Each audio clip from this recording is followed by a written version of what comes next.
Hello students, मेरा नाम है अरुण शर्मा। आप सभी का अरुण कोचिंग क्लासेस में बहुत बहुत स्वागत है बच्चों।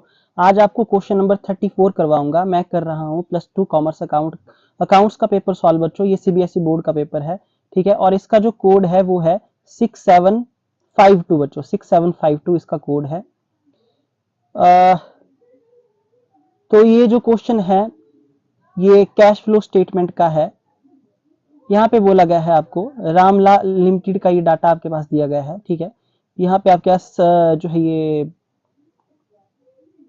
सरप्लस दिया गया है, balance in statement of profit and loss account 2024। ये करंट ईयर है, ये प्रीवियस ईयर है, तो 17 लाख और 8 लाख। पेटेंट्स जो है यहाँ पे 2024 में नहीं है, जबकि 2023 में है 50,000। डेटर्स दिए गए हैं 5,80,000 और 4,20,000। क्रेडिटर्स दिए गए हैं 1,40,000 और 60,000। कैश और कैश इक्विवेलेंट दिया गया है 2,90,000। तो बच्चों ये आपके पास क्वेश्चन नंबर 34 का ए पार्ट में अभी बता रहा हूँ, ठीक है।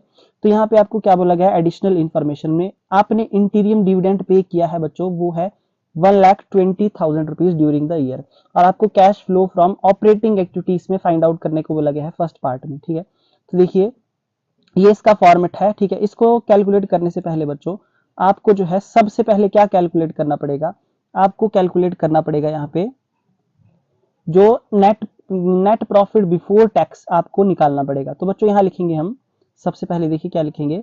सबसे पहले हम यहाँ पे लिखेंगे, देखिए सबसे पहले हम यहाँ लिखेंगे surplus that is statement of profit and loss account. तो 2024 में आपके पास जो है यहाँ पे 17 लाख रुपए का प्रॉफिट दिया गया है, और जो पिछली साल का 2023 का प्रॉफिट है, ठीक है, surplus that is statement of profit and loss account, वो है 8 लाख रुपए। तो इसको माइनस करेंगे तो 9 लाख रुपए आपके पास यहाँ पे बच गया, ठीक है बच्चों। इसके बाद यहाँ क्वेश्चन में कोई भी टैक्स नहीं दिया गया है, इसमें provision for tax current year का, तो यहाँ पे कुछ भी ऐड नहीं होगा, ठीक है, मैंने डैश लिखा है। और इसके बाद इंटीरियम डिविडेंट आप पे कर देंगे 1,20,000 रुपए, मतलब 1,20,000 जो इंटीरियम डिविडेंट पे किया था ड्यूरिंग द ईयर वो ऐड होगा बच्चों इसमें, ठीक है। 1,20,000 ऐड हो जाएगा। तो हमारे पास नेट प्रॉफिट ये before tax and extraordinary item है 10,20,000 रुपए का। तो सबसे पहले ये फाइंड आउट करना पड़ता है, ठीक है।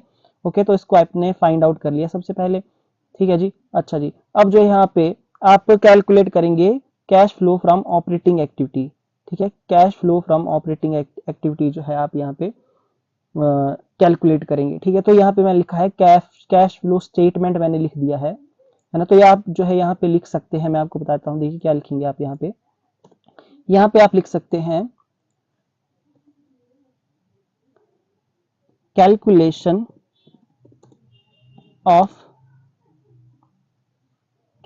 ऑफ क्या फाइंड आउट करने को बोला गया है, cash flow from operating activities, ठीक है। Cash flow from operating activities जो है यहाँ पे हम फाइंड आउट करेंगे, ठीक है। तो यहाँ पे क्या लिखेंगे, यहाँ लिखेंगे सबसे पहले देखिए cash flow from operating activity, जो नेट प्रॉफिट आपने फाइंड आउट किया 10,20,000 रुपए का, वो लिखेंगे, ठीक है, सेकंड कॉलम में। उसके बाद एडजस्टमेंट होगी नॉन कैश और नॉन ऑपरेटिंग आइटम की, ठीक है। आइटम्स जो ऐड होंगी, तो बच्चों मैं आपको बता देता हूँ, यहाँ पे एक आइटम यहाँ पे पेटेंट दी गई है, तो आप देख सकते हैं 50,000 थी ये 2023 में, बट जो है 2024 में कोई भी अमाउंट नहीं है, यानी कि इसको राइट ऑफ किया गया है, तो ये यहाँ पे ऐड होगी, ठीक है। ये इंटेंजिबल एसेट है, तो ये ऐड हो जाएगा 50,000, और ऐड होके आपके पास आ जाएगा operating profit before working capital changes 10,70,000 रुपए। तो यहाँ पे क्या होगा, जो इंक्रीज है करंट एसेट का वो ऐड हो, decrease in current asset add होगा, और इंक्रीज इन करंट लाइबिलिटी जो है वो माइनस हो जाएगा, ठीक है। ओके, तो सन्ड्री क्रेडिटर्स आप देख सकते हैं यहाँ पे, ये थे 60,000 रुपए और ये बढ़ के हो गए 1,40,000, तो इनके बीच का जो डिफरेंस है वो है 80,000 रुपए, ये ऐड हो जाएगा, ठीक है। उसके बाद लेस क्या होता है, लेस होता है increase in current asset and decrease in current liability. तो बच्चों जो यहाँ पे डेटर दिए गए हैं, यहाँ पे आप देख सकते हैं इनमें हो रहा है इंक्रीज बच्चों, ठीक है। ओके, ये 4,20 के थे, ये 5,80 के हो रहे हैं यहाँ पे, तो इंक्रीज हो रहा है। तो यहाँ पे जो है कितना 1,60,000 से ये बढ़ रहे हैं, तो ये लेस हो जाएगा, ठीक है। तो decrease in current liability question में नहीं दिया गया है, ओके। तो इंक्रीज इन करंट एसेट हमने माइनस किया 1,60,000, तो ये जो है यहाँ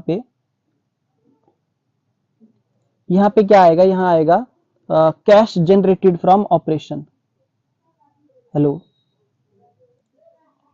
तो देखिए बच्चों, हम इनको जो है यहाँ पे प्लस माइनस कर देंगे, तो प्लस माइनस करके जो है हमारे पास क्या आएगा, 9,90,000 रुपए। इसको बोलेंगे कैश जनरेटेड फ्रॉम ऑपरेशन, 9,90,000 रुपए। ठीक है, 9,90,000 का कैश जनरेटेड फ्रॉम ऑपरेशन आ गया। अब इसमें प्रोविजन फॉर टैक्स 2023 का जो दिया नहीं गया है, प्रीवियस ईयर का यहाँ पे माइनस हो जाएगा। ठीक है, वो दिया नहीं गया है तो मैंने यहाँ पे डैश लिखा है। तो आपके पास जो आंसर आएगा cash flow from operating activity का, वो आएगा 9,90,000 रुपए। क्या आएगा, 9,90,000 रुपए। ये आपसे पूछा गया था पार्ट नंबर ए में। तो आई होप आपको समझ में आ गया होगा कि इस तरीके से जो है ये हमारा फर्स्ट पार्ट जो है होना था। ठीक है, ये ओके। अब उसके बाद जो है यहाँ पे पार्ट नंबर बी पूछा गया है। ठीक है, तो पार्ट नंबर बी में अब आपको बताता हूँ। बस आपसे रिक्वेस्ट ऐसी है कि प्लीज चैनल को सब्सक्राइब जरूर करना बच्चों। ओके, तो यहाँ पे जो है आपके पास डाटा दिया गया है लता लिमिटेड का, ये कोई और कंपनी है। तो आपको क्या करना है, यहाँ पे देखिए आपके पास मशीनरी की कॉस्ट दी गई है 2024 में 70 लाख और 2023 में 50 लाख। एक्यूमुलेटेड डेप्रिसिएशन 10 लाख की 2024 में, 2023 में 8 लाख की दी गई है। ठीक है, तो आपके पास एडिशनल इंफॉर्मेशन में लिखा गया है कि एक मशीनरी थी जिसकी कॉस्ट थी 1,40,000। ठीक है, ये पीस ऑफ मशीनरी है, 1,40,000 की मशीनरी थी। इस पे एक्यूमुलेटेड डेप्रिसिएशन लगाई गई है 90,000 की, और इसको बेचा गया है कितने, 10,000 के प्रॉफिट पे। तो आपको यहाँ पे सबसे पहले तो सेल प्राइस निकालना पड़ेगा। ठीक है, ओके। अच्छा, ड्यूरिंग द ईयर डेप्रिसिएशन दे दी गई है 2,90,000 रुपए। ओके, तो आपको इन्वेस्टिंग एक्टिविटी जो है यहाँ पे फाइंड आउट करने को बोला गया है। ठीक है, क्या, इन्वेस्टिंग एक्टिविटी। ओके, तो देखिए इसको कैसे फाइंड आउट करेंगे हम। तो बच्चों सबसे पहले मैं यहाँ पे जो बनाऊंगा वो बनाऊंगा मशीनरी अकाउंट। ठीक है, तो आप देख सकते हैं मशीनरी अकाउंट, मशीनरी का होता है डेबिट बैलेंस। तो ओपनिंग बैलेंस जो है यहाँ पे 50 लाख है, क्लोजिंग बैलेंस है 70 लाख रुपए। तो ओपनिंग बैलेंस लिखिए 50 लाख, यहाँ पे to balance brought down, by balance carry down 70 lakh रुपए। ठीक है बच्चों, उसके बाद यहाँ पे बोला गया है कि प्रॉफिट पे सेल की है कितने, 10,000 का प्रॉफिट है बच्चों। तो यहाँ लिखेंगे to statement of profit and loss account, है ना। ओके, तो ये प्रॉफिट है 10,000 का प्रॉफिट आता है डेबिट साइड में यहाँ पे मशीनरी अकाउंट में।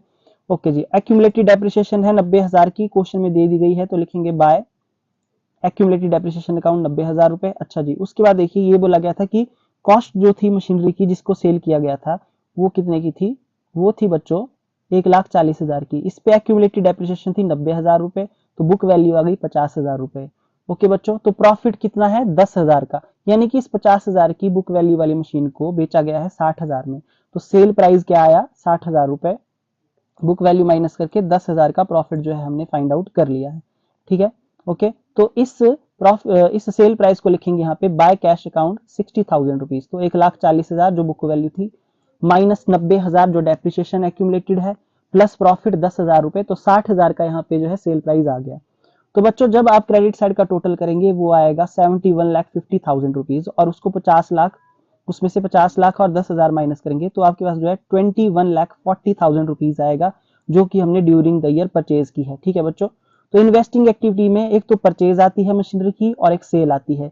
ये दो चीजें जो है हमने लिखनी है वहां पे। ठीक है, ओके। और एक इसमें एक्यूमुलेटेड डेप्रिसिएशन अकाउंट बनेगा, तो मैं बता देता हूं। ठीक है, तो इसके देखिए ओपनिंग बैलेंस जो है आपके पास यहाँ पे 8 लाख है, क्लोजिंग है 10 लाख। तो ये क्योंकि एक्यूमुलेटेड डेप्रिसिएशन अकाउंट है तो इसका क्रेडिट बैलेंस होता है, लिखेंगे by balance brought down 8 lakh और to balance carry down 10 lakh. ठीक है, ऊपर हमने जो है क्या किया था, यहाँ लिखा था by accumulated depreciation machinery account में। अब एक्यूमुलेटेड डेप्रिसिएशन अकाउंट में लिखेंगे टू मशीनरी अकाउंट 90,000 रुपए। 90,000 की एक्यूमुलेटेड डेप्रिसिएशन जो है मशीनरी पे लगाई गई है। ठीक है बच्चों, तो आप देख सकते हैं इसकी डेबिट साइड का टोटल ज्यादा है 10,90,000 रुपए। तो इसमें से 8 लाख माइनस करेंगे तो 2,90,000 रुपए ये डेप्रिसिएशन जो है यहाँ पे लिखेंगे by statement of profit and loss account depreciation. तो मैं आपको बता देता हूँ बच्चों, ये क्वेश्चन में ऑलरेडी दे दी गई है, ये गिवन है, ये बैलेंसिंग फिगर नहीं है। ठीक है, 2,90,000 की आपके पास जो है ड्यूरिंग द ईयर कितनी लगाई गई है डेप्रिसिएशन, वो दी गई है, ये है 2,90,000 रुपए। ठीक है, ओके जी। तो अब जो है हम यहाँ पे क्या लिखेंगे, यहाँ लिखेंगे हम फाइंड आउट करेंगे कैलकुलेशन ऑफ कैश फ्लो